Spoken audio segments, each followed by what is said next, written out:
Okay, so somehow there was some sort of weird glitch in the game. And it just kicked me out. I don't know why. But I'm just gonna get the map stuff I got back and then proceed to the humanoid village. There'll be plenty of time to read some stuff afterwards as well, which I will also do. And then I'll be ending the stream. Now, because I already won that trophy, I don't have to regain it, which is good. By the way, in this game, MP is actually mental points, not magic points, because it's mental energy that you use. That was easy. Forget how much XP he needs to level up. Let me see.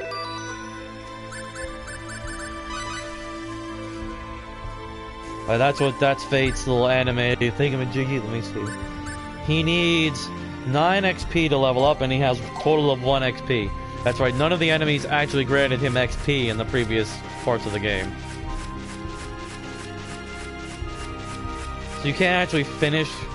You cannot actually finish this map yet, because there's some guys that are standing douchebaggily preventing you from doing so. So... Real fight. This enemy is called the Noble. He sucks. That was easy. He has money a little bit of money on him, and otherwise he sucks. And that's how that enemy works. He just has money, and it's generally awful. Yeah, the first enemies they give you are really easy to beat. There. Every little percentage point counts. As soon as you get to 99.9, the map is counted as being finished. So even if you just reveal all the blue parts of the map, you might not actually have enough. So you have to go around all the edges too. Once you finish the map completely, it just automatically fills it in. Everything that you may or may not have done. Also, welcome, person. Alright. So let me see if I remember how to make the map bigger. There it is. So I've covered a good portion of it. Alright. Also, it's not area. Fortunately, it's the area known as Pizzoto Forest. So there's another screen to this this part of the world, and that one counts for this map completion stuff too. Ooh, another slime. I will slaughter it. Somehow it attacked me from behind. I don't know how. I think I would have learned that lesson. That attack works. That one does not because it's too short. And it's dead. That was fun. By the way, there are 2 types of attacks. Strong attacks, which are a little bit slower and have that purple thing to them, and normal attacks. Strong attacks use the square button, and weak attacks use the X button. There are a bunch of games that have that kind of thing. This is one of them. This was the first game of that kind that I actually played, where you had strong attacks and weak attacks. Weak attacks break guard, which are represented as those shields that people have. The enemies have, I should say. There's no treasure there, it's just a little area to explore for map completion. Alright. Circle this rock. Picking up a little bit of points from that. Okay. Ooh, another slime. Moidalizer. Real fight.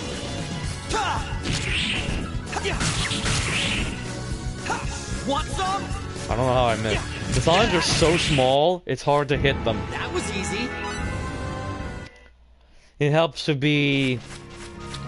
There's a tough enemies coming up. So it helps to be a little bit higher level. As you all know, I'm pretty damn good at grinding. I will probably do some of that in this game, but not really at this point.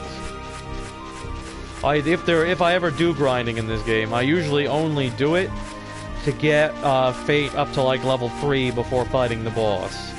If that much. Probably at least level 1. That's really easy to do. He's already almost got level 1. So. Another area just for exploration. 80%.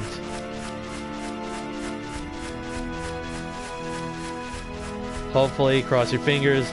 Now to the left here is the way. See how these Zoods are blocking the way? Hey, wait right there. This is a dead end. I won't tell anyone if you turn around and get out of here right now. I'd like to go past. Can you let me through, please? What kind of fool are you? What, you expect me to nod my head and say yes, sir, and let you through? We're guarding this road and make sure nobody gets through. So no, you can't go past us. And that guy is playing with his knife. If you still insist, then I don't mind teaching you a painful lesson. Just say the word. Grr. They're inhabitants of an underdeveloped planet with no martial arts training at all. I think I can probably take them, but there's too many to pull out plenty punches. Alright, I'll follow your advice. Yeah, see, we understand each other. Alright, scram. I don't want to see you here back again, ever. So yes, I could kick their asses, since he has martial arts training from the simulators. But he feels it's kind of like crushing, you know, infants, I guess, to him, so he really doesn't want to do it. You can't quite get enough. Just from this part of the area here, you can't quite get enough. So close, right? You need that little bit, but you can't get it, so I'm gonna move on. An event! The Humanoid Village.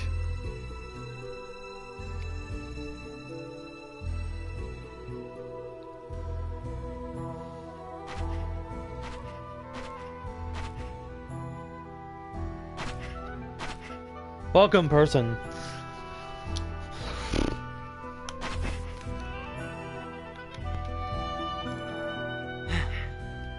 Made it. Finally. That was farther than I thought. It looked so close. On the scanner. Oh yeah, I'll do some reading in a moment. Oh, down he goes. Hey! Aw, it's a little girl with long ears. What's wrong, mister? You got a bellyache? Aw, she's cute.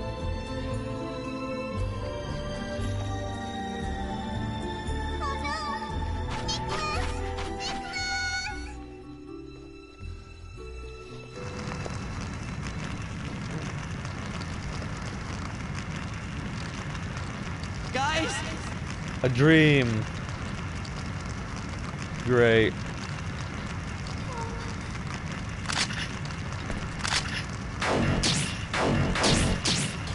Ew. That's pretty horrifying.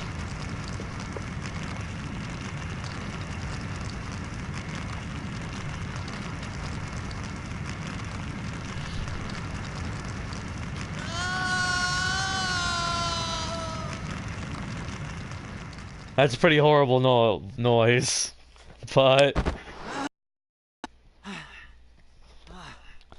What? It was just a dream.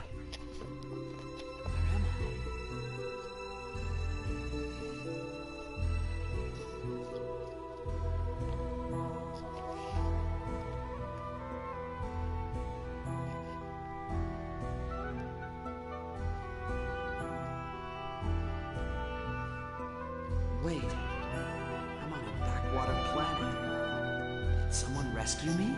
Welcome, people. Aww. I'll leave some water here, okay? Nicholas! Remember, he has a communicator, which means he has an auto-translator. Are you alright? You were groaning in your sleep. I think I'm fine, thanks. You the one who rescued me? No, I just carried you here. My sister, Nina, she insisted. I see. So you were the one who rescued me. Thank you, Nina. I Aww. guess I should introduce myself. My name's Fate. Fate Mind God. How about you? I'm Nicholas. Her name is Mina. Aww. You said Fate, right? Your clothes and your ears. Are you one of Norton's men? Norton? Is that a person's name? Yes. I don't really understand the situation here. You don't know Norton? No, actually, I've never heard of him. Who is he? mind. I apologize for the odd question.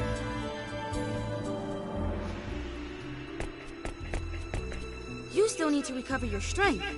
Feel free to rest here a while. We cannot do much, but we do have food. I'm fine.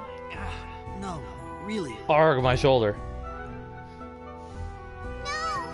You should stay in bed! Aw. Please, rest. Don't worry. It is our way to help each other in times of trouble. Sorry. Thanks. It is no problem. Mina, let him get his rest. Okay. He looks so young. He seems so mature for his age. Just like Sophia. Hey, tell me, where are you from? Why is your ear so round? Who's Sophia? Huh? Aw. Tell me. She's cute. And then he takes a nap.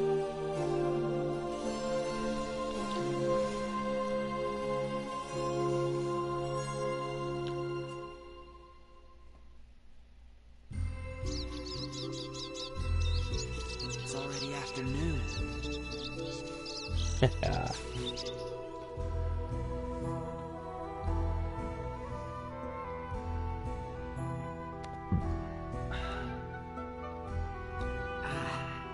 Ouch. Well, it hurts a little, but I can move. I'd better figure out more about this place. I'm telling you how long I'll be stuck here. His arms. Wait, where's my sword? Nicholas must have it. It must have made him nervous. That's fair. It's not like I need it right now anyway. I'll let him hang on to it. Fair. Now, reading. We have a shitload of new terms here. Let's start with warp speed. One method of expressing faster than light speeds, this unit represents the relative distance traveled in normal space during a set amount of time. This unit does not actually refer to actual speed, but rather to the distance between the measured start coordinate and the distance between the end coordinate in normal space. When the actual distance an object has moved at warp speed is measured, it is always 2 to the n-1 times the distance traveled by light in normal space. Huh. Okay. So warp 6 is 2 to the 5th times the distance that it moved. So if you take the time, then you can find an approximate. So actually, you know what? I'm gonna do that. Because actually, I can do that math. He moved at warp 6, which was their maximum warp, I believe. So 6. So 2 to the 6th. Let's see if my calculator on my phone can actually do that. It can't, so I'll just do 2 times 2 times 2 times 2. 1, 2, 3, 4, 5, 6. Okay, so 64. 64 times the distance. 64 divided by 144 means that he traveled 40% of the distance.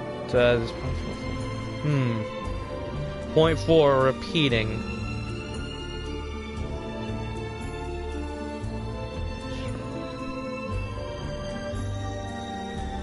Let me reread that, hold on.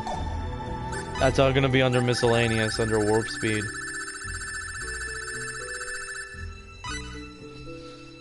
So distance and objects is 1 over 2 minutes. Always 2 times the distance traveled by light. Ah! Okay. So...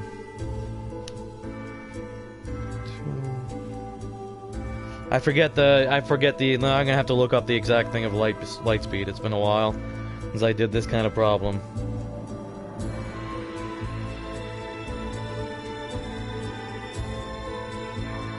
The speed of light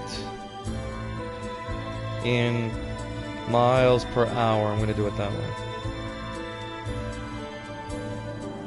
It's 1, 2, 3, 4, 5, 6, 7, 8. 6.7 times 10 to the 8th. Actually, I'm gonna use kilometers per hour. which Google also has. 1.07 times 10 to the 9th.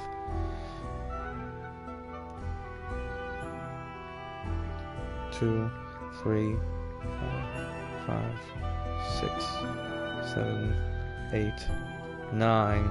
Alright, so it's that times 64 divided by 144. That means in 144 hours, he moved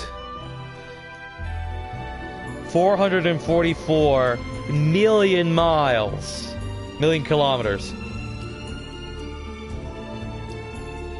That means he was traveling, while multiplying back by the 144, an effective distance of... fuck. An effective distance of fuck. Hold on. That means he moved 64 billion kilometers per hour, effectively. But because he'd entered effectively, the distances were shortened because he entered an alternate dimension. No, wait. Let me go back and look at the new warp speed stuff to understand how he did that. That's insane. That means that planet was...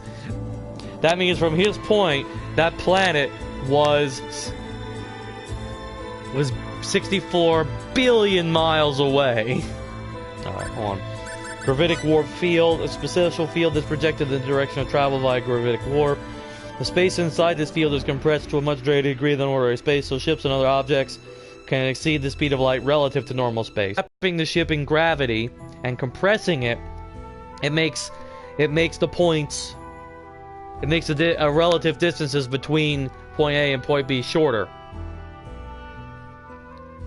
To light, he traveled that fast.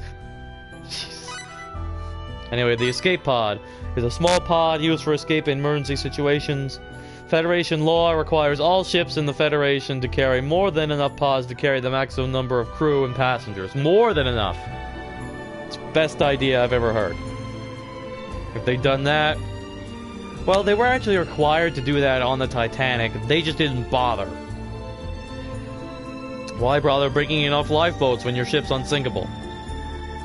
Each pod is just large enough to hold one adult and includes a small gravitic warp engine in addition to the life support equipment. An average adult male humanoid could survive inside a pod for 1 week. Pods are also capable of entering the planet's atmosphere, and when a swift rescue seems hopeless, it will automatically search for and land on the nearest planet that can sustain life. Pods, the escape pod. Gravitic warp core is the heart of a gravitic warp engine and includes the creation engine that acts as an energy force for the warp, as well as the surrounding space-time displacement shield. Any accident that might occur while this core system is operating could spell instant disaster, so the system is always located in the safest possible location. The gravitic warp engine, see gravitic warp. Alright, warp engine core, see gravitic warp core. Alright, now the scanner, see quad scanner. Quad scanner, a handheld palm-sized scanner that is capable of measuring any and all known types of sound, waves, light, electromagnetic radiation, gravity waves, and or other variables.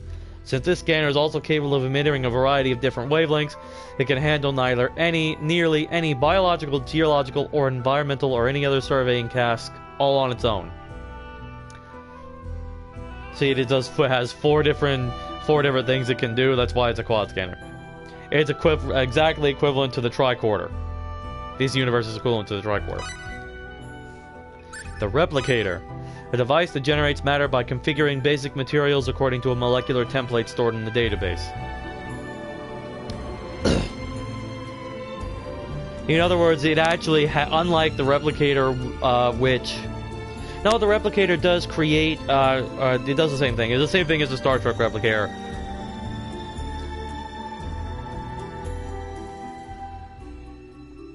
However, they basically have different types of matter inside, I guess. In other words, as long as the original data exists, this machine can be used to create any object whatsoever. There are many specialized replicators that are optimized for different purposes and which have different interface specifications, such as food and machines. Replicators. However, they do need resources still to use these things. So that's why, whereas the regular replicators just turn, the Star Trek ones just turn electricity and energy into matter. These take matter and change it into another shape. It's not the same thing. So that's why they still need money, and that's why they still need resources, which means they still need money, which is honestly, in my opinion, more realistic. It's always been weird to me that they never use... I don't know, I feel like money and trade is the lifeblood of a civilization in general, and Star Trek's view of that is a little bit idealistic. I mean, the only civilization that uses money that we're aware of is the Ferengi, and they're, by and large, they're represented as assholes, you know? I mean, sure, there are exceptions like Quark. I love Quark. But I don't know. That's one of the, other than the in addition to the Prime Directive, it's something I've always not really liked about Star Trek. Anywho, the planet we're on, Vanguard 3. It's the third planet of the Vanguard system. It has atmospheric composition, surface gravity, very close to Earth. Has an axial tilt of 35 and is 1.2 AUs away. Has a surface gravity of 7.2. Oh. It is registered in the Galactic Atlas for having a technological level equivalent to 16th century Earth, so it's underdeveloped. To be considered developed, I believe you have to have warp technology. Its soil is russet-colored due to the high percentage of hematite in the soil, and almost all of its population is settled in the forested regions that dot coasts and other areas. The total population of sentient life forms is only 200 million. Bizoto Forest, the forest region where he crash landed in his escape pod.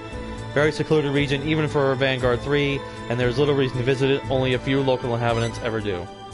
And the three people. Norton, a mysterious, oddly dressed individual who suddenly appeared in the village of Whipple. Some say Norton possesses a strange power he uses to cause his enemies to vanish, one after another. Norton has taken up with some young bullies from Whipple, and is currently living in the ruins of Coffer, which are ancient, abandoned ruins located near the village of Whipple. The locals believe that these are the ruins of the tombs of aristocrats that used to rule the area in the distant past. The Whipple is the village he first arrived at, which is where we are. Farmers and field workers. It possesses no particular industry. Nicholas is a Vanguardian boy living in the village of Whipple. Nicholas lost both his parents when they were disintegrated by a man called Norton, a stranger who suddenly appeared in the village. He ekes out a living in the village with his younger sister, Mina. A young Vanguardian girl, Mina, living in the village of Whipple. This kind-hearted child found Fate collapsed on the ground outside the town and nursed him back to health. They are a race. The Vanguardians are a race living on Vanguard 3, obviously. Due to their planet's low gravity, Vanguardians only possess 70% of the physical strength of Earthlings. In other words, they're lighter, so their muscles are not as strong as an Earthling's. Their bones aren't as dense, their muscles aren't as dense. Since Vanguard 3 is an underdeveloped planet, a detailed survey has not been conducted, but the race living on the planet is thought to fall into the human category. Other than their pointy ears, Vanguardians appear to have no particularly interesting or unique characteristics. In other words, they have the same type of organs we do, but nobody's really studied them in depth, so they don't really know. They appear to fall into human category. Mina, Fate, you must take it easy while you're regaining your strength. That's all she says. Alright. And then, Nicholas, how are you feeling? Quite all better yet. And then you can leave to explore the village of Whipple. Which, unfortunately, I'll have to do another time. However, we have found the place, and I will talk to the people that are between me and the save point. What a strange clothes you're wearing. Now that I think of it, that other man was dressed strangely, too. Also, she's kind of cute. And I can't really see her, but she's kind of... Ooh, a chest!